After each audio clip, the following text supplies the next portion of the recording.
Minha coordenadora me autoriza? Estão autorizadas, chefa. Então, vamos lá. Muito obrigado, colegas do Partido Missão, e muito obrigado aos jornalistas aqui presentes. Demais, fico muito feliz, muito honrado. Surpreso até, novamente, fico desconcertado com esses microfones todos. Então, como o discurso já foi feito, acho que aqui me abro apenas para perguntas. E os demais também, se houver perguntas para os pré-candidatos e candidatos ao governo, por favor, podem fazê-los. Obrigado pela entrevista. Meu nome é Wallace Lara, eu sou da TV Globo. Candidato, o senhor falou sobre vários temas agora e eu fiquei curioso para saber. O senhor vencendo a eleição vai começar por onde? Qual é a principal? O senhor elencou várias metas, mas o que o senhor pretende fazer assim, vencendo a eleição, logo nas primeiras semanas, nos primeiros meses aí, como todos os candidatos falam, onde tem inclusive um certo entrosamento com o Congresso e consegue passar vários projetos interessantes? Wallace, bom, que legal responder o Wallace, Lara, fico muito feliz. Wallace, a primeira coisa que eu digo para você é agenda fiscal, uma reforma fiscal que retire o Brasil da rota de colisão. O Brasil está quebrando, o Brasil está indo para uma rota de dominância fiscal nos próximos 2 anos, ou seja, os juros vão explodir, vamos ter uma crise inflacionária, então nós temos que fazer profundos cortes de gastos já na transição, antes mesmo de eu assumir, e iniciar com alterações nas leis penais o nosso combate ao crime organizado. Os brasileiros precisam sentir nos 6 primeiros meses do ano uma queda nos juros, um aumento de compra e a redução no medo de sair na rua e ver seu celular ser roubado, seu carro ser roubado. Eu terei fracassado se eu não conseguisse nos 6 primeiros meses. Então isso é prioridade, não é nem digo zero, a prioridade anterior é assumir o mandato. Nós temos que tocar isso já na transição, nosso deputado já passaria a tocar isso no primeiro momento, no D1, após a vitória. Recentemente eu fiz mais de 1,4 milhão de visualizações apenas com esse canal. Com isso eu faturei um valor acima dos 14 mil reais apenas com a AdSense. E se você tem vontade de criar o seu próprio canal de cortes, é só clicar no primeiro link da descrição ou no QR Code que está aparecendo aqui no meio da sua tela agora.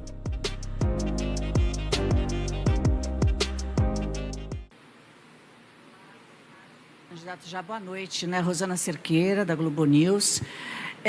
O senhor falou sobre crescimento econômico, a necessidade de que as pessoas possam não depender dos programas sociais. O senhor fez duras críticas aos programas sociais, usou a palavra esmola para se referir aos programas sociais. As críticas têm sido frequentes, aliás, nessa linha. Só que crescimento econômico demora para aparecer, né? Você tem que ter uma estrutura maior, você tem que a economia rodar. O impacto na vida, no salário das pessoas é mais lento. E não sei o que estou dizendo, é a economia que prova isso na prática.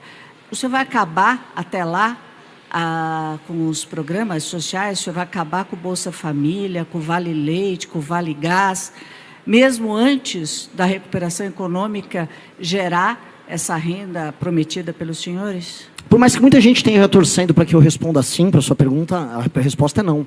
Na verdade, nosso programa sobre benefícios sociais é muito claro. Quem não tem condições econômicas de cuidar da sua própria família, não tem uma cidade que dispõe de atividade econômica. E quando eu circulei pelo interior do Brasil, especialmente interior do Nordeste, interior da região Norte, não há atividade econômica. O Bolsa Família se torna o último recurso que a família tem para continuar subsistindo. E nós não somos pessoas cruéis, muito pelo contrário, essas pessoas nós vamos manter os programas sociais. A questão é que haverá, por parte do governo federal, uma intenção, uma força ativa em levar desenvolvimento econômico, especialmente para essas regiões. A questão que a gente percebe é que a existência do centrão e a existência da política voltada à miséria, ela acontece nesses lugares mais pobres que as pessoas dependem deles. Então, uma questão, inclusive, de reforma política, não apenas econômica ou humanitária. Libertar aquelas pessoas é também libertar o resto do Brasil que está fora do Bolsa Família de um jugo terrível que é o jugo da corrupção. Onde tem mais pessoas vivendo do assistencialismo, mais tem político explorando elas. E nós precisamos libertá-las economicamente, no momento certo. Ninguém vai ser maluco, porque isso seria apenas cruel da minha parte, eu não sou uma pessoa cruel. E ao fazer essa libertação eu vou gerar cidadãos, e gerando cidadãos eu tenho uma democracia melhor. Obrigado. Candidato Rebeca Mota, do NC News. O senhor falou sobre muitas propostas. Eu gostaria de saber quais estratégias o senhor irá utilizar, caso seja eleito, para articular com o Senado e com a Câmara dos Deputados, uma vez que a grande maioria das propostas que o senhor disse aqui hoje não dependem única e exclusivamente do senhor como presidente. Como o senhor vai se articular para lidar com isso? Diferente de outros candidatos que se colocaram como antissistema, eu não terei medo de sentar para conversar e fazer composição. Eu só não vou aceitar roubalheira no meu governo. Eu sou um democrata, sempre fui um democrata, e eu ajudei a tocar o impeachment da Dilma Rousseff como um democrata, gerando maioria no parlamento. Portanto, o meu governo vai fazer isso. Eu vou gerar maiorias e vou usar um dos instrumentos que tem à disposição hoje do Congresso Nacional, que hoje eles se viciaram, que é as emendas, de uma maneira completamente nova. Quanto mais despesas obrigatórias forem reduzidas por parte do parlamento, mais espaço discricionário vai haver para investimento por parte do governo federal. Portanto, também haverá, e nós vamos colocar isso em legislação, a autoria do nosso Kim Kataguiri aqui, nós vamos aumentar também o espaço de emendas. Só que dessa vez não emenda por orçamento secreto, emenda disciplinada para projetos que alterem a vida das pessoas nas cidades ao redor do nosso país. Isso, infelizmente, é o que ainda atrai os nossos parlamentares. A questão é que eles vão fazer isso por vias honestas. Ao se dedicarem a cortar gasto e defender o cumprimento de metas nos municípios, nos estados, eles terão mais emenda, e a emenda será inaugurada pelos prefeitos, pelos próprios deputados, e assim eu vou gerar uma governabilidade republicana, não mais usando a emenda como compra, mas uma emenda como instrumento de transformação social. Candidato, Iago Cel, do Portal My News. Você tem muita influência na militância jovem, o MBL tem uma militância muito jovem, mas estamos a 3 meses das eleições. Qual é a dificuldade agora, pelo menos que na sua avaliação da campanha, de penetrar em outro eleitorado mais velho, talvez até um eleitorado bolsonarista? Qual é a sua principal dificuldade nesse sentido? Eu não tenho essa dificuldade, apenas eu não tenho ainda exposição nos grandes meios.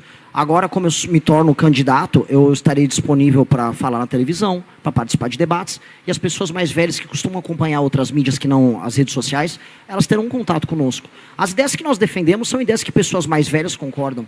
Elas apenas não sabiam porque elas estavam presas, às vezes, nas ilusões que são oferecidas para elas pelos outros grupos políticos. O bolsonarismo prendeu as pessoas uma ilusão. E basta elas verem algo novo, e a verdade é como água mineral, é como água limpa, basta elas verem água limpa que elas vão querer beber água limpa. E a gente vai oferecer água limpa para elas.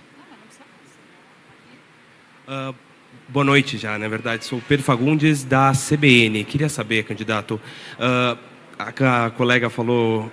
Na verdade, você respondeu a pergunta da colega falando de que você é uma pessoa cruel, claro, então não vai tirar todos os programas de assistência social de cara. Porém, durante o seu discurso, você chegou a falar que nós somos uma geração que vai ter que passar por sacrifícios. Gostaria de saber que sacrifícios são esses que a gente vai ter que passar para que a próxima geração consiga nascer e passar por novas benesses. Quais seriam esses sacrifícios? Nós vamos trabalhar mais do que todas as outras gerações. Nós vamos transformar um país que perdeu completamente a autoestima num país sério. Nós vamos ter que trabalhar e trabalhar muito para ver as favelas do Brasil se tornarem bairros. Nós vamos ter que lutar para transformar as cidades do Brasil que estão se tornando inóspitas, com as ruas à noite tomadas pelo medo, em lugares passíveis de serem habitados. Nós vamos todos ter que trabalhar e trabalhar muito por isso. Muitas pessoas vão ver o trabalho, vão lutar com o trabalho, mas não verão o resultado através da melhor vida possível que o futuro, os filhos deles verão. É disso que eu estou falando. Mas a vida vai se tornar muito melhor do que ela está hoje. O que eu prometo para as pessoas é que só de fazermos as reformas econômicas e só de destruir o crime organizado, andar na rua e comprar os seus produtos mais básicos e não precisar você parcelar o seu iFood, já será uma conquista básica. É que nossas ambições futuras são tão grandes, tão grandes, tão grandes, que o que nós vamos conquistar no presente é pouco do que nós vamos conquistar no futuro. Os seus filhos, os seus netos, eles verão um tipo de país que será respeitado lá fora. Então, o sacrifício que eu falo é o sacrifício do trabalho. E, aliás, até com relação até à pergunta anterior, nem o sacrifício do bom trabalho está sendo oferecido para os brasileiros. Está oferecido hoje para os brasileiros o sacrifício da desistência. E isso eu não aceito. A desistência não haverá. Agora haverá trabalho, e muito. Vai ser o país do trabalho para conquistar o país do futuro. É basicamente isso. Muito trabalho. Boa noite, candidato. Me chamo Guilherme Carvalho, sou do Valor Econômico. Eu gostaria de perguntar qual será a posição da sua candidatura, ou quando for eleita, em relação ao Supremo Tribunal Federal. Eu sei que o MBL e o Partido Missão já fez críticas diretas aos ministros, tendo como exemplo o ministro Alexandre de Moraes, mas num governo será combatível ao Supremo ou tentará aprovar projetos para... na avaliação, restringir um pouco o papel do Supremo? Como será a condução do governo nesse caso? Eu sou um democrata, eu quero governar o Brasil. E quando eu falo governar o Brasil, eu espero de maneira muito cordial que o Supremo se comporte como um ente constitucional defensor da Constituição, que é isso que o Supremo serve. E se ele se comportar dessa maneira, eu agirei também da maneira mais respeitosa com o Supremo, porque é assim que o presidente da República tem que ser. E é assim que o Supremo tem que ser com relação ao presidente da República, e é assim que um parlamento tem que ser com ambos. Hoje os poderes estão corrompidos, cada um defendendo o seu próprio privilégio, ou quando juntos participando dos mesmos escândalos de corrupção. Basta ver o escândalo do Banco Master. Eu quero que sejam investigados ministros do Supremo, ou parlamentares, ou presidentes de partido, que estão hoje parte dos mesmos escândalos de corrupção. Entretanto, não serei eu a declarar guerra a eles no primeiro dia, porque isso é manter o Brasil na mesma crise que nós vivemos. Nós temos uma guerra a enfrentar no dia 1 do meu governo. É a guerra contra o crime organizado e é a guerra contra a pobreza e a ausência de trabalho e contra o endividamento do Brasil. Nesse momento eu vou convocar todos, do empresariado, à imprensa, aos partidos políticos, ao judiciário, ao parlamento, a todos participarem dessa reconstrução. E espero que colaborem, porque quem não quiser colaborar com o básico, aí sim vai estar entrando numa rota não só de enfrentamento conosco, mas de pura vilania. A gente está sendo republicano, não estou comprando o discurso fácil da eleição do vou xingar todos os ministros do Supremo e vou falar que toda oposição não vai prestar. Isso seria o discurso fácil para eu ganhar voto aqui. Eu não vou fazer isso, eu já estou falando como eu vou comportar como presidente para passar os projetos que eu falei, inclusive na pergunta do Wallace. Que é, eu vou precisar me comportar de maneira republicana como presidente. Ao momento de eu ser o Renan militante, fui durante todos esses últimos anos. Como presidente, a ética que eu respondo é a ética da responsabilidade. E eu, nessa posição de responsabilidade, vou querer que o Supremo se comporte. Farei, aparentemente, 4 nomeações como presidente da República para o STF, nomeações republicanas, com um perfil escrutinado não só pelo Senado, mas pela sociedade civil, e espero que todos eles sejam sabatinados pela imprensa, antes sabatinados pelo Senado, com este perfil. E esse perfil vai determinar a nova maioria do STF, que será uma maioria republicana, uma maioria que não vai ter escritórios fazendo negócio, porque haverá um código de ética, uma maioria no STF que não vai mais ser fã das decisões monocráticas de interferência nos demais poderes, uma maioria que definitivamente não vai ficar julgando e usando o seu poder julgador sobre parlamentares que devem fiscalizar o STF, que é isso o sistema de freios e contrapesos que a gente aprende na faculdade de Direito. É isso que eu vou determinar através das minhas nomeações, mas tudo de maneira republicana. Nós temos uma outra guerra muito maior do que essa, que é a guerra contra o crime. Centenas de pessoas morrem todos os dias nas mãos do crime. Então, essa eu quero a colaboração de todas. E aí espero que o Supremo e o Congresso Nacional se comportem de maneira republicana como eu me comportarei. Candidato. Ranielson Cambuim, revista Panorama. Sobre ministério, o senhor já tem nomes, está conversando, poderá haver ou não nomes de outros partidos no seu ministério? Eleitos pela missão terão que deixar a Câmara ou cargos para assumir ministérios no governo, um eventual governo do senhor? Bom, esse aqui eu já estou tentando convencer ele a abandonar minha liderança de governo para vir ser o meu super-ministro. Ele já até foi anunciado. Mas, sim, estamos conversando com muitas pessoas. Sim, nós vamos fazer composições republicanas com partidos. Não vejo nenhum problema, até porque as maiores democracias do mundo fazem isso. O que eu vou falar aqui para a imprensa, e vou deixar muito claro para vocês, é... Hoje, ninguém sabe o motivo pelo qual uma pessoa ou um político é nomeado para o ministério. Em países parlamentaristas, e infelizmente a nossa Constituição ela é confusa, porque ela é parlamentarista e presidencialista ao mesmo tempo, eu vencerei a eleição e depois eu tenho que vencer outra eleição que é da maioria no parlamento. Pois bem, vou fazer igual nos regimes parlamentaristas. Aqui estão os termos do partido político que venceu a eleição. Combate ao crime, reformas fiscais que alteram a dinâmica de gastos do governo brasileiro, reforma no Pacto Federativo, aumento de investimento em infraestrutura. Essa é a agenda. Todos os partidos, portanto, de maneira democrática, que queiram fazer parte do governo, subscrevam com uma resolução do seu partido, vinculando ao voto dos parlamentares essa agenda, e me indiquem nomes técnicos, sem nenhuma mancha no seu currículo, para participarem do meu governo. E sejam todos sabatinados pela imprensa como tem que ser. É isso. Esses são os critérios serão todos públicos. Candidato Samuel Pancher.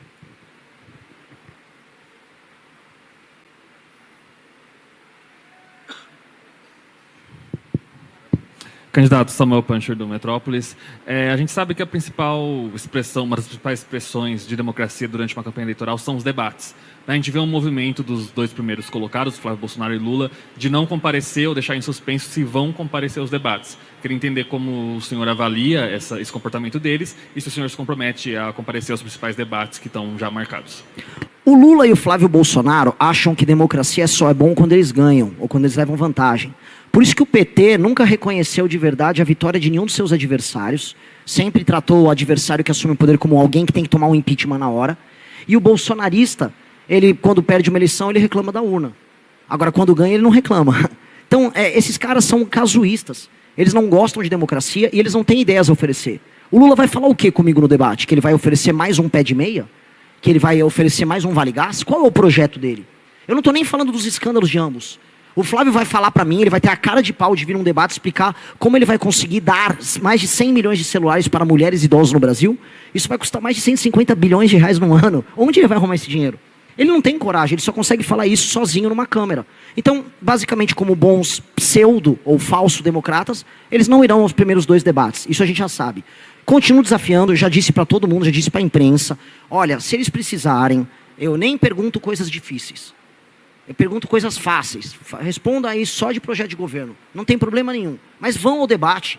Vão ao debate. Prestigiem as pessoas que ficam brigando nas redes sociais em nome deles. Eles fazem um monte de gente ficar se matando em rede social lá, defendendo eles, mas na hora de aparecer no debate eles não vão. Que coisa pequena. Que gente mesquinha. Aí vão os dois ficarem gritando democracia. Gente mesquinha e pequena. Não tenham medo de mim, eu não mordo. Eu só falo algumas verdades. E eu vou falar nem todas as verdades, nem vou precisar falar todas para ganhar deles. Eu volto a colocar, é um senhor senil com um grande histórico de corrupção. E um cara com um QI baixíssimo, com um histórico de corrupção recente, envolvimento com a turma da banda podre da política carioca, ligada ao Comando Vermelho, concorrendo do outro lado. É por isso que eles não querem ir, é só isso. Boa noite, candidato. Sou Ana Lankes, da The Economist, a revista inglesa. Você acaba de falar em profundos cortes de gasto na transição. Pode ser mais específico? Quais gastos você cortaria? De maneira muito clara, vamos rever renúncias fiscais. De maneira muito clara, a gente está falando sobre desvinculações de determinados gastos na área de saúde e educação, na parte de aumentos deles. Estamos falando de algumas desindexações em gatilhos automáticos de aumentos de gasto do governo. E isso vai gerar, em coisa de 4 a 5 anos, que me corrija aqui o ministro Kataguiri, coisa de R$1 trilhão em economias. 1 trilhão e 100 mil reais em economias. O que vai tirar a rota de colisão do Brasil com a quebradeira, o que vai tirar o Brasil, vamos dizer, desse aumento escalonado e acelerado da dívida, e vai encaminhar a gente para um caminho seguro do equilíbrio fiscal. Para que, já que você é de um veículo inglês, para que ingleses, americanos, chineses possam investir aqui, sabendo aqui que passa a ser um porto seguro para investimentos. Candidato Wallace, de novo.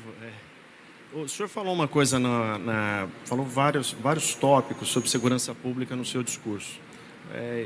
Eu tenho me dedicado a fazer muitas reportagens sobre segurança pública, é um assunto que está me prendendo nos últimos meses. Aí.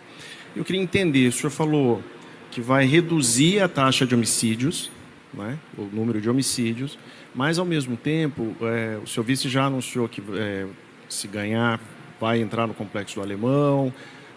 A gente observa toda hora o pessoal gritando prendeu, matou. E essa taxa de homicídios que a gente tem, que é muito alta, tem sempre um índice de letalidade da própria força policial, das polícias, que o senhor pretende até valorizar. E aí eu queria entender como é que o senhor vai reduzir a taxa de homicídios se a polícia vai ter mais autonomia, que é inclusive algo que os governadores que já passaram por aqui sempre reclamaram. A Polícia Militar tem tanta autonomia que às vezes sai um pouco fora de controle. Então eu queria entender como é que o senhor vai aumentar o combate e reduzir o número de homicídios. De uma forma muito clara. Eu proponho agora, então, como comunicado oficial, para todos os traficantes que ocupam o território brasileiro, que eles se entreguem sem combate. Aí nossa polícia não precisa matar ninguém. Eu não gostaria de matar alguém por matar. Agora, se alguém quiser combater de maneira armada a polícia, ele encontrará um enfrentamento devido. Não existe guerra unilateral. Nós vamos encontrar um inimigo que quer guerra. Se ele quiser se entregar, nós entregaremos ele para a cadeia, que é o que nós queremos fazer. Nós somos um país republicano. Agora, se eles quiserem um enfrentamento, eles terão um enfrentamento. O que nós não podemos negar, eu olho só, desculpa estender aqui um pouquinho, é ficar numa ficção em que um lado mata as pessoas, e nós temos mais de 100 homicídios diários, e o outro não tem um plano de ação coordenado para fazer o enfrentamento. Eu volto a colocar, eu adoraria apenas que eles se entregassem. Se puderem se entregar, eu ficaria muito feliz que nenhum dos nossos policiais aqui tivessem uma sequer baixa dos seus inimigos. Até para não morrerem policiais também na troca de tiro. Seria o cenário perfeito. Agora, será que eles vão fazer isso? Bom, tudo bem, mas o senhor está dizendo que vai reduzir a taxa de homicídio. Sim. E é curioso até porque aqui em São Paulo o nosso problema não é com homicídio nem latrocínio, é furto e roubo. É furto e roubo. Então, eu queria entender, o senhor como é que vai ser a sua polícia nesse caso? Porque a gente já teve experiências assim, e esses números que o senhor se referiu, eles são consequências de mais autonomia para a polícia, como a gente tem visto aqui em São Paulo. Os números de homicídio não são consequência da ação policial, eles são consequência da ação do crime. A maior parte dos homicídios no Brasil não são gerados pela ação policial, eles são gerados pelo crime. Milhares de pessoas morrem diariamente nas mãos do Comando Vermelho, do PCC, do Bonde dos Malucos, da ADA e de outras facções que tomaram o território nacional. Eu não posso, por mais que eu seja paulista, tomar o todo pela parte. São Paulo não é o Brasil. Santa Quitéria, que é uma cidade que foi tomada pelo Comando Vermelho no Ceará, ela vive uma situação muito diferente de São Paulo, de Vinhedo. Se eu for falar da periferia de Fortaleza, ela vive uma outra situação. Bahia está sendo tomada de homicídios. O Amapá está tomado de homicídios. As pessoas têm medo do homicídio, assim como outras têm medo do furto e roubo, assim como mulheres têm medo da agressão de um eventual namorado, de um marido numa relação. Nós temos crimes diferentes, mas como regra geral para tudo, nós temos a impunidade. O Brasil se tornou o país da impunidade. E o homicídio se tornou regra nos lugares mais pobres do Brasil. Eu rodei todos esses lugares, do Pará ao Maranhão, e as pessoas me pediam desesperadamente, acabe com esses caras.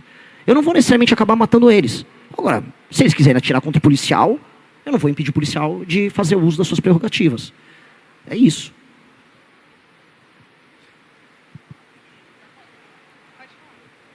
Candidato, boa noite, Lucas aqui do UOL. Queria saber porque em junho vocês retiraram a pré-candidatura do Kim ao governo de São Paulo e agora nas apresentações não teve nenhuma menção candidato a um possível candidato aqui em São Paulo, e a gente sabe que Minas, Rio e São Paulo decidem as eleições por serem os 3 maiores colégios eleitorais daqui do Brasil. Quem que vai ser o candidato? Já tem algum nome, algo definido? Como que está isso? Ainda não está definido por hora. São Paulo. O Kim, ele aceitou uma missão maior do que ser candidato ao governo de São Paulo. Se eu vencer a eleição, será porque Kim Kataguiri assumiu a posição que ele assume hoje. Não só apenas o Kim, Amanda e o Haroldo, minha campanha agora se tornou completamente outra depois da adesão deles. Então, nossos planos hoje, por mais que eu ame meu estado, por mais que eu seja paulista, a bandeira das 13 listras, povo bandeirante, eu sou brasileiro também, e a minha missão maior agora é com o povo brasileiro do que com o povo de São Paulo, por mais que eu ame meu estado. Boa noite. Isabela, da Folha de São Paulo. Durante seu discurso, o senhor afirmou que quer transformar favelas em bairros e favelados em cidadãos. Eu gostaria que você explicasse o que você quis dizer com transformar favelados em cidadãos, já que moradores de favelas já são cidadãos brasileiros com direitos e deveres garantidos pela Constituição. E, além disso, eu também gostaria que você dissesse o que pretende fazer para desfavelizar o Brasil. Vou começar pelo começo, então. A Constituição garante uma série de direitos. Liberdade, direito de ir e vir, direito de propriedade, direito à habitação. Alguém ali dispõe desses direitos? Ninguém dispõe. São direitos nominais. Eu colocar um direito num papel não significa que ele se realiza na realidade. Inclusive, veja só, eu sou uma figura de direita. O maior crítico disso é a esquerda, historicamente. Materialmente falando, eu ficar citando nominalmente direitos, dizendo que eles existem, não faz com que eles se realizem no plano da realidade. Eu tenho que executar os direitos. Torná-los cidadãos é uma constatação. Constatação de que tem uma parte do povo brasileiro que é tratado como bicho, às vezes nem sequer como gente. E entregar a eles o direito à moradia, ao direito a viver num bairro decente, a ter um emprego perto de casa, a não ter que ficar se submetendo ao bandido, é entregar direitos humanos a eles. Essas pessoas, infelizmente, não são titulares de direitos. Segunda coisa, o que é uma política de desfavelização? Eu já vi gente falando, o Renan vai pegar uma retroescavadeira e tirar as casas dali. Mentira! A nossa política de desfavelização é literalmente tornar o que a gente chama de favela em bairro, e em levar esgoto e fornecimento de água, a acabar com a taxa altíssima que nós temos de tuberculose em favela, porque os becos fazem com que a umidade fique muito mais alta do que num bairro comum.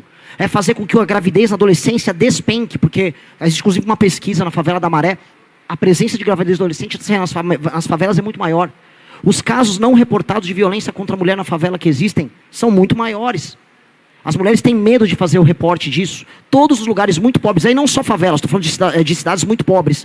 Mulheres falam, olha, eu não posso denunciar.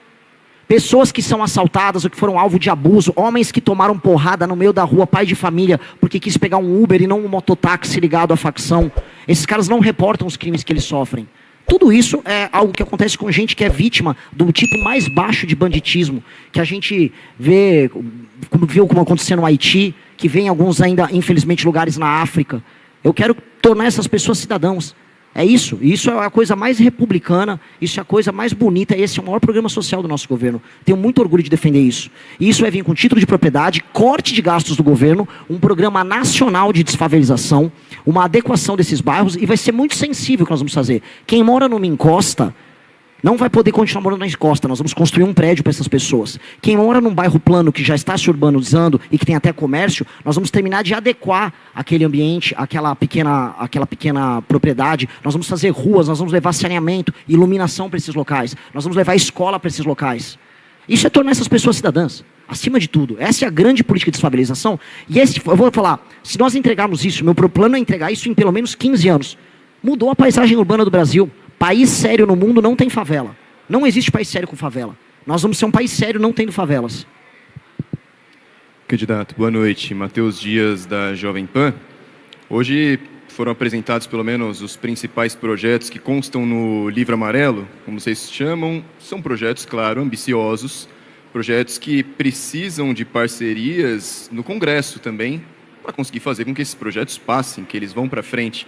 Durante o discurso tiveram críticas à direita, à esquerda e ao centro. Queria saber se no Congresso hoje, talvez até o Kim Kataguiri seja uma peça importante para conseguir isso, como que está sendo feita essa costura da candidatura do senhor com o Congresso e se há alguma aliança à omissão? Não, primeiro, com o Congresso a gente constrói o governo, não a candidatura. A gente vence a eleição independentemente de aliança partidária, mesmo porque o Centrão não costuma ser bem sucedido em construir eleições majoritárias, né? Razão pela qual eu sou muito cético, diferente de alguns analistas, sobre candidaturas do PSD ou importância do Kassab em tabuleiro eleitoral. Mas, enfim, construção com o Congresso haverá. Veja, eu pedi o impeachment do Bolsonaro no governo Bolsonaro. E eu aprovei esse ano, sancionado pelo presidente Lula, e com o voto dos bolsonaristas, projeto de lei de aumento de pena de furto, roubo e receptação. Então, assim, eu pedi a queda de um presidente, nós derrubamos o presidente petista, e ainda assim, uns votaram, os outros sancionaram nosso projeto. Então, uma coisa é você manter a sua coerência ideológica, a combatividade do seu discurso, que nós sempre manteremos, Renan vai manter, a nossa bancada na Câmara vai manter. Outra coisa é você sentar e construir naquilo que há a convergência. E eu vou além. A parte mais impopular é a pauta econômica. E como o Renan explicou, hoje as emendas parlamentares são, infelizmente, o principal instrumento de negociação política, que é o que elege 300 deputados dentro da Câmara. Hoje ela está vinculada à receita corrente líquida, ou seja, quanto mais o parlamento aprova medidas de arrecadação, mais aprova imposto, maior a receita para transformar em emendas nos seus estados. Nós vamos mudar essa lógica. As emendas vão ser uma porcentagem das despesas livres, discricionárias, ou seja, em vez de ser quanto mais imposto você cria, mais emenda você tem, vai ser quanto mais gasto obrigatório você corta, mais emenda você tem. Então a gente vai transformar uma intenção, digamos assim, não republicana do Centrão, de ter mais emendas, num trabalho republicano de corte de gasto obrigatório. Na agenda de segurança, sequer nenhum tipo de incentivo de emenda vai ser necessário, porque veja, lei antifacção, mesmo com articulação contra do governo Lula em relação ao relatório da Câmara, foi aprovado com uma maioria folgada.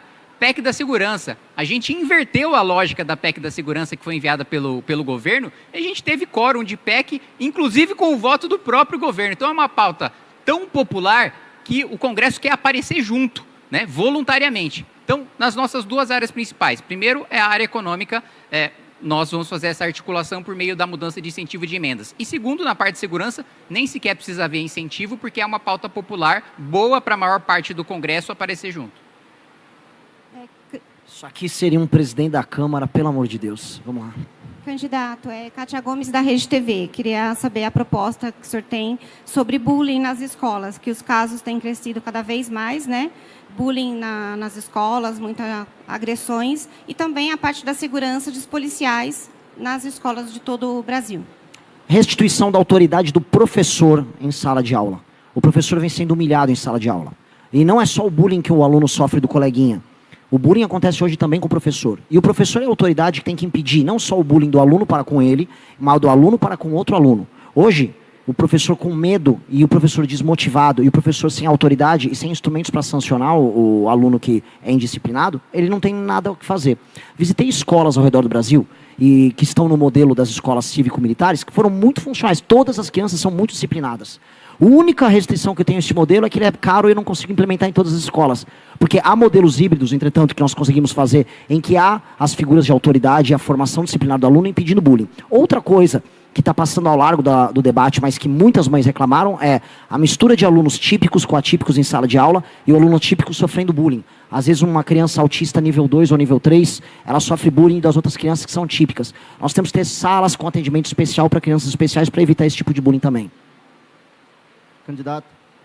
Candidato, boa noite. Aqui é o Freitas Júnior, Frota TV. Queria fazer uma pergunta sobre política internacional. Muito tem feito parte desse debate político, dessa disputa eleitoral entre esquerda e direita, a influência do Flávio Bolsonaro nessa nova taxação no Brasil. E, do outro lado, muito tem se falado que a culpa é do Flávio, mas a esquerda não consegue rever isso. Seria uma falta de competência internacional ou realmente o Flávio Bolsonaro teve essa influência nessa nova taxação? São as duas coisas. Imagina, você é o Lula, você tem o Itamaraty à disposição, você tem pessoas de carreira bem formadas, você tem relatórios recorrentes sobre o novo presidente eleito americano, que é o Donald Trump, e todo mundo sabe, todo mundo que lê qualquer notícia internacional, acompanha a política americana, sabe, e o Brasil tem relatórios da Embaixada Brasileira nos Estados Unidos, que ele iria adotar essa nova política comercial e de taxação, e que ele iria submeter toda a América Latina ao seu projeto político de enfrentamento com a China. Todo mundo sabia de antecipação. O governo brasileiro, Lula, não tinha um projeto, não teve nada a fazer. Ele manteve sua lógica internacional de conflito e terminou humilhado pelo Trump internacionalmente. E aí ele fica fingindo que briga, ele grita numa discussão, mas acaba cedendo, e hoje até agora não soube fazer o enfrentamento verdadeiro às sanções que nós tivemos.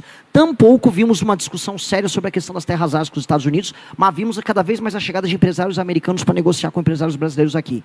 Então, de um lado nós temos um governo Lula muito fraco, que não fez a lição de casa sobre esse assunto, e me assusta, porque relatórios existem. Eu acompanho política externa, eu já sabia, qualquer um aqui que cobre política internacional sabe. E do outro lado, a família Bolsonaro é apenas vassala do Trump. Não é nem que eles são vassalos do Partido Republicano, ou do governo americano, ou dos Estados Unidos. Eles são vassalos do Trump.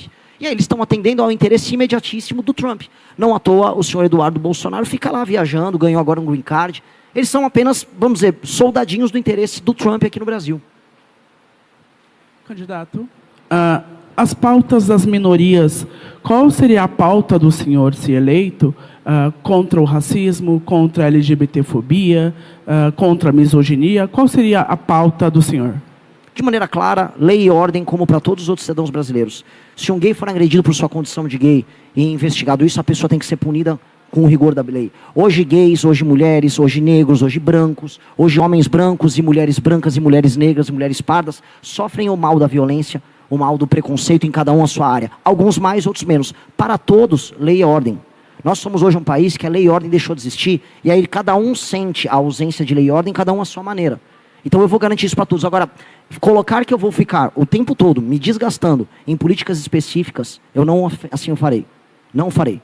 Aqui eu farei um governo para todos. E o governo para todos vai garantir direitos humanos e dignidade para todos. Se um sujeito aparecer querendo agredir alguém gay por sua condição gay, esse cara vai sofrer todo o rigor da lei. A nossa polícia e o nosso judiciário, numa nova metodologia, com muito rigor e muito enfrentamento, com câmeras nas cidades, com investimento do governo federal em câmera, com um processo investigativo muito mais veloz, com um novo inquérito policial, tudo isso vai acontecer mais rápido e todos, brancos, negros, gays, héteros, todo mundo que seja, vai se sentir mais seguro. Porque esse é o país que a gente precisa viver. Eu gostaria de fazer uma pergunta em relação aos candidatos a governadores.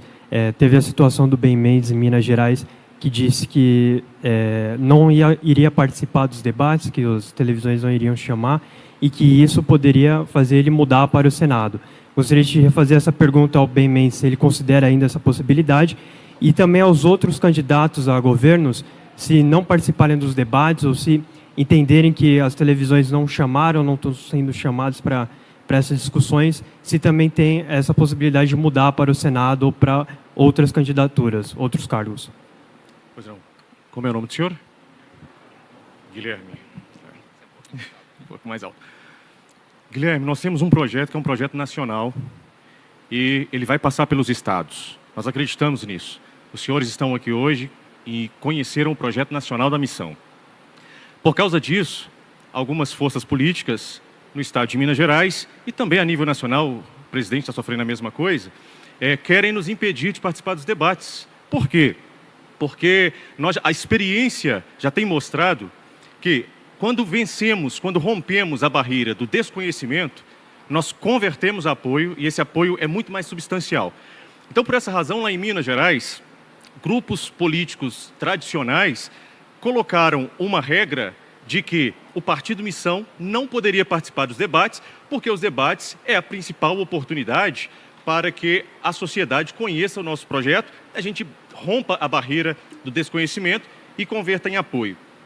Como eu estou aqui representando o Partido Missão e acreditando que é o projeto que vai transformar o Brasil, passando também pelos estados, eu me coloquei à disposição da nossa nacional para que, se eles boicotarem a missão dos debates, eles não conseguirão nos boicotar no debate nacional. Por quê? Porque se eu não vou como governador por estratégia para que eles desidratem a nossa campanha e nos torne menos conhecido, eu me disponho ao Senado Federal, porque em Minas Gerais tenho o respeito e o conhecimento de grande parte da sociedade no trabalho que já fazia. O Senado Federal também é igualmente importante como um governo de Estado. Mas o meu desejo, já disse aqui a Nacional, o nosso desejo é concorrer a governo do Estado de Minas Gerais. E essas forças políticas, elas precisarão de entender que nós temos projeto e nós vamos debater ideias. Nós não vamos para os debates para buscar lacrar, nós não vamos agredir ninguém, nós vamos lá para debater ideias, apresentar propostas. Então, hoje, eu estou 100% à disposição do nosso partido para concorrer ao governo do Estado de Minas Gerais e nós vamos debater ideias. Nós vamos debater ideias. Candidato, boa noite. Juliano, do Jornal Estadão. O senhor citou no discurso e voltou a falar agora sobre a redução da taxa básica de juros. Queria entender como que o senhor e a equipe econômica vai fazer isso, considerando a independência do Banco Central, para além da questão do ajuste fiscal que o senhor citou e da desindexação dos gastos obrigatórios que o deputado citou há pouco. Definitivamente não será na marretada ou colocando um presidente do Banco Central irresponsável. Na verdade, as medidas que foram listadas por nós, que vão ter um impacto fiscal de 1,1 trilhão em coisa de 4, 5 anos, ao alterarem a trajetória da dívida, eles acabam também alterando a expectativa de mercado sobre a capacidade pagadora do Brasil. Isso faz com que o Banco Central possa ajustar a taxa de juros com uma calma, não mais para ficar ajustando o susto que a gente vive. É basicamente isso. Você faz primeiro a política fiscal baseada no corte de despesa e com base nisso você está, vamos dizer, capaz a poder outorgar ao Banco Central essa força para reduzir os juros. É apenas isso. Não haverá essa questão meio mágica que ficam pesquisando por aí. Sem corte de gastos, não há redução de juros. Ponto. E vou falar mais. Candidato que vai falar que vai baixar juros sem fazer esse mesmo receituário meu, está mentindo e eu vou denunciar. Candidato. Candidato? Aqui. Boa noite. Eu sou Abraão Ramos, da TMC. Dada a importância do Estado de São Paulo para o Brasil, é claro, o senhor vai governar para o Brasil sendo eleito, como é que o senhor pretende manter essa relação com o futuro governador de São Paulo, caso não seja um governador do Missão? A mais republicana possível, e não só o governador de São Paulo, que não será alguém de esquerda, mas inclusive com os governadores de esquerda. Eu vou ter que lidar com governadores em estados que hoje você tem índices de criminalidade altíssimos, que poderão ter reeleitos governadores oriundos do PT. E até com eles eu vou ter que dialogar e conversar muito. Quanto mais com o governador de São Paulo, que eu creio que irá contribuir muito, não importa o seu partido. Espero que seja alguém do Partido Missão, mas que tenha contribuído com a nossa agenda. Definitivamente o papel nosso, se é destruir o crime organizado nos estados e levar a atividade econômica para esses estados, ele terá que ser de cooperação com os governadores. Eu espero o mesmo deles. Obrigado, pessoal. Tem que ir.